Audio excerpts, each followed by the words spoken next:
Hello students, आज हम लोग देखेंगे इंडियाज़ फॉरेन ट्रेड यानी भारत का विदेशी व्यापार। किस तरह से भारत में विदेशी व्यापार स्टार्ट हुआ, फॉरेन ट्रेड स्टार्ट हुआ, वो देखेंगे। The origin of India's foreign और international trade can be traced back to the age of the Indus valley civilisation, यानी कि जो भारत का विदेशी व्यापार है, जिसे हम अंतर्राष्ट्रीय व्यापार भी कहते हैं, उसकी जो उत्पत्ति हुई थी वो सिंधु घाटी सभ्यता से ज्ञात किया जाता है। उस समय इस तरह का ट्रांजैक्शन किया जाता था। But the growth of foreign trade gain momentum during the British rule, यानी कि परंतु विदेशी व्यापार की वृद्धि ने ब्रिटिश शासन के दौरान गति प्राप्त की। During the period India was a supplier of food stuffs and raw materials to England and an importer of manufacture goods. उस टाइम भारत इंग्लैंड को खाद्य सामग्री व कच्ची सामग्री यानी रॉ मटेरियल्स देता था और मैन्युफैक्चरिंग गुड्स यानी कि जो सामान बन जाता था उनको आयात करता था, क्योंकि उनके पास कोई ऑप्शन नहीं था कि वो और क्या करें, क्योंकि यहाँ से सारा जो रॉ मटेरियल्स होता था वो अपने यहाँ अपनी कंट्री में भिजवा देते थे। However, organized attempts to promote foreign trade were made only after independence, particularly with the honest of economic planning, यानी कि हालांकि विदेशी व्यापार के प्रमोट के लिए ऑर्गेनाइज्ड एफर्ट्स इंडिपेंडेंस के बाद विशेषकर इकोनॉमिक प्लानिंग के स्टार्टिंग के साथ किए गए। तो Indian economic planning completed 5 decades। जैसे कि हम जानते हैं कि भारतीय आर्थिक नियोजन को 5 दशक पूरे हो गए हैं। During this period the value composition and direction of India's foreign trade have undergone significant changes। इस अवधि के दौरान जो ये डिकेड्स पूरे हुए हैं उसके दौरान भारत की जो फॉरेन ट्रेड है या विदेशी व्यापार के मूल्य में, वैल्यू में, उसकी संरचना में और दिशा में महत्वपूर्ण परिवर्तन हुए हैं, चेंजेस हुए हैं। In early 1990s, the Indian economy had witnessed dramatic policy changes। 1990 के दशक के प्रारंभ में इंडियन इकोनॉमी में ड्रामेटिक पॉलिसी के बेसिस पे चेंजेस देखे गए हैं। The idea behind the new economic model known as liberalization, privatization and globalization in India, जिसे हम LPG भी बोलते हैं, was to make the Indian economy one of the faster growing economies in the world। Bharat में liberalisation यानी उदारीकरण, निजीकरण जिसे हम प्राइवेटाइजेशन भी बोलते हैं, और वैश्वीकरण जिसे ग्लोबलाइजेशन भी बोलते हैं, इन शॉर्ट LPG के रूप में जाना जाता है। नए इकोनॉमिक मॉडल के पीछे का विचार इंडियन इकोनॉमी को दुनिया में सबसे ज़्यादा यानी कि तीव्र वृद्धि इकोनॉमीज़ में, अर्थव्यवस्थाओं में से एक बनाना था। एन अरे of reforms was initiated with regard to industrial, trade and social sector to make the economy more competitive। अर्थव्यवस्था को अधिक कॉम्पिटिटिव बनाने के लिए, प्रतिस्पर्धी बनाने के लिए इंडस्ट्रियल यानी कि औद्योगिक, व्यापार एवं सामाजिक क्षेत्र के संबंध में सुधारों की एक सारणी प्रारंभ की गई थी। Earlier, India was afraid of global companies and facilitated government to ensure high tariff barriers. But now the scenario is changing, and the competition is looked at the holistic angle। पहले भारत वैश्विक कंपनियों से दूरी रखता था, क्योंकि जैसे कि ईस्ट इंडिया कंपनी की स्थापना हुई थी तो उसके बेसिस पे वो क्या करती थी, इंडिया की वैश्विक कंपनियों से दूरी रखता था और उच्च शुल्क प्रतिबंधों को सुनिश्चित करने के लिए गवर्नमेंट को सुविधा देता था।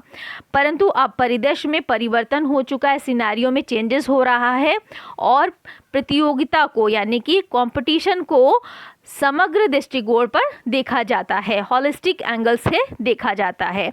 क्योंकि भाई यहाँ पर बात हो जाती है कि अगर ट्रांजैक्शन नहीं किया जाएगा या ट्रेड नहीं होगा तो लोगों का डिमांड्स को, लोगों की नीड्स को किस तरह से फुलफ़िल किया जाएगा।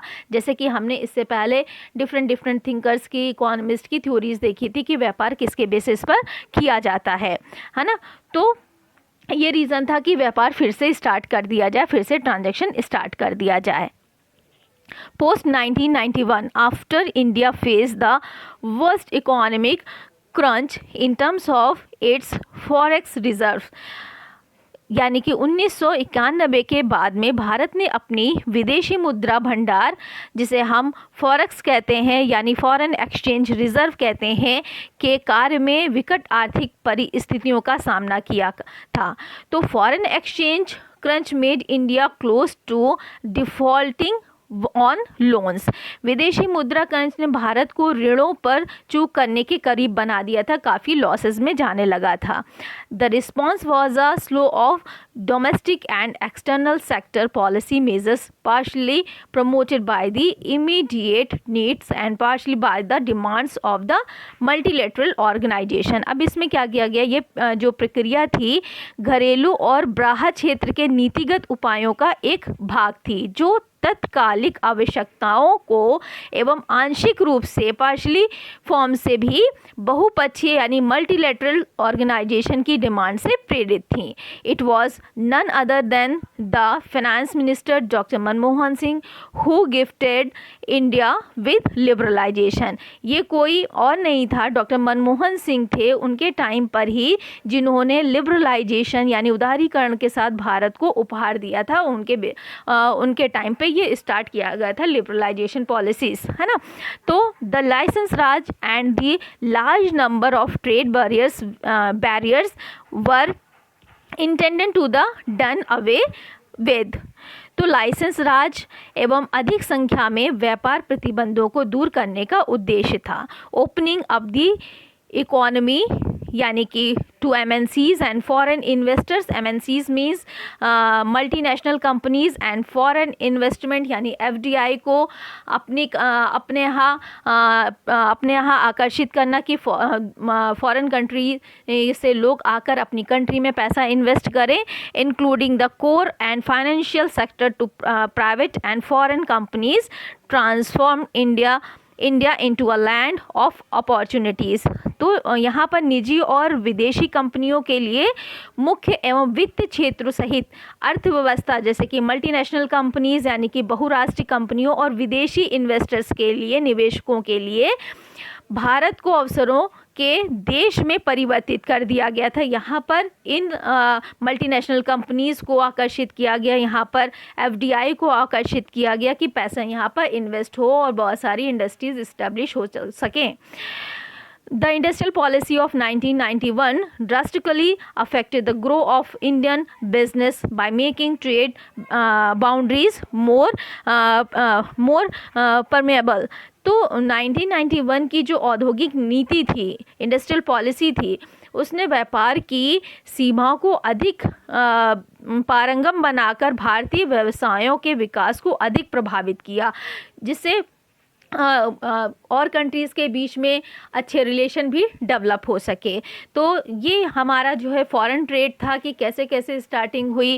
वैसे तो इसका जो स्टार्टिंग हुई है वो सिंधु घाटी सभ्यता से हुई है, उसके बाद ब्रिटिश रूल रहा है, उसके बाद हमारे यहाँ लिबरलाइजेशन की, ग्लोबलाइजेशन की पॉलिसीज़ आई। तो इस तरह से ये कई स्टेप्स में हमारा इंडियन या फॉरेन ट्रेड देखा जा सकता है। अब हम अगर इसके फीचर्स को देखें, features of India's foreign trade क्या क्या हैं, तो इन शॉर्ट अगर हम देखें features of Indian foreign trade are as follows. First is change in the opposition of export, second is change in the composition of imports, third is balance of trade, next is depend trade, next trade through few routes, and last is dependence on a few ports. ये हम next class में आगे discuss करेंगे कि किस तरह से व्यापार किया जा रहा है, ट्रांजैक्शन हो रहा है, यानी फीचर्स ऑफ फॉरेन ट्रेड क्या क्या हैं।